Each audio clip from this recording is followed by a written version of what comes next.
My name's Sam Bailey. I'm the production manager at Iceculture. The Product Innovation Award for our 3D ice carving machine. Innovation has always been a cornerstone with Iceculture and a big part of our sort of development of new products.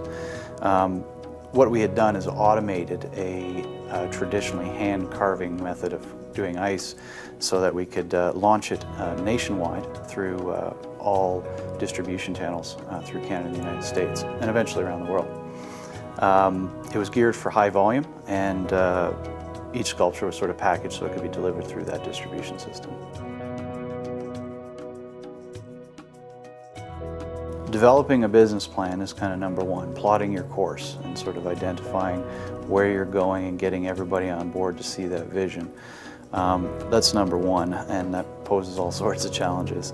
Determining who your end user is, and we're pretty excitable people, and it's very easy to get wound up and think that everyone wants to buy your product. So if you don't narrow who you're going to buy your product, it can be a huge challenge.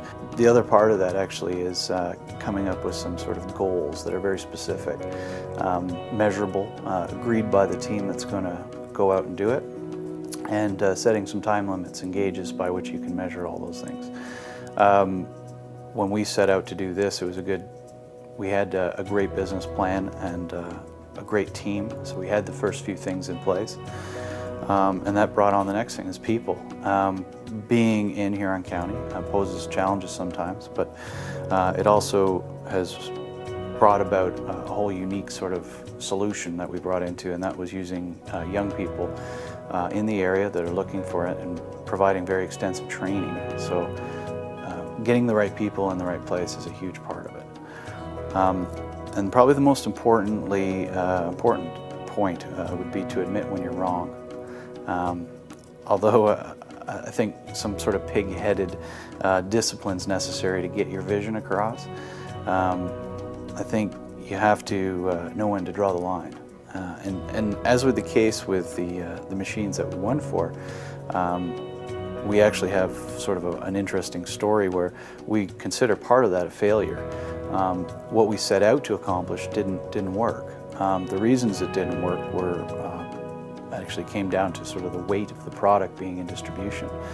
We had full endorsement by North American distribution sales staff and people, but what we got out of it was that everything was actually a new developed plan, new equipment for sales, and improving our programming.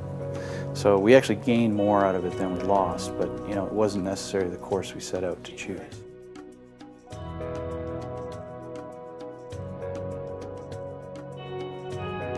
I think you won't know until you're done at the end and you've actually accomplished the goals you set out, which is the main reason for setting the goals.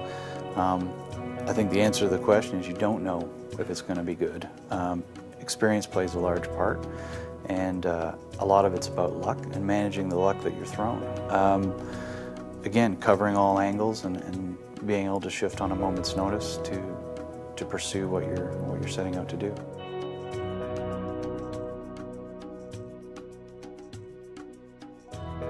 I think any business needs to really examine their core strengths. It's very easy to get sidetracked. It's very easy to sort of run off in every different direction. So I think it has to sort of fit into what you've made. Nothing in life generally stays the same, and eventually somebody somewhere will, in a global economy, manufacture what you are for less. So taking that on, I think there's other advantages to starting new products, and that's creating marketing buzz and PR and relaunching your product. They don't have to be huge changes, but those things are all part of innovation and staying ahead of the game. We work a lot with the Canadian Manufacturers and Exporters Association. They assist in the interests of small manufacturers and swear by that innovation equals survival going ahead, and we believe that very much here as well. So a company that doesn't have a policy for setting out new innovation strategies is one that is at risk.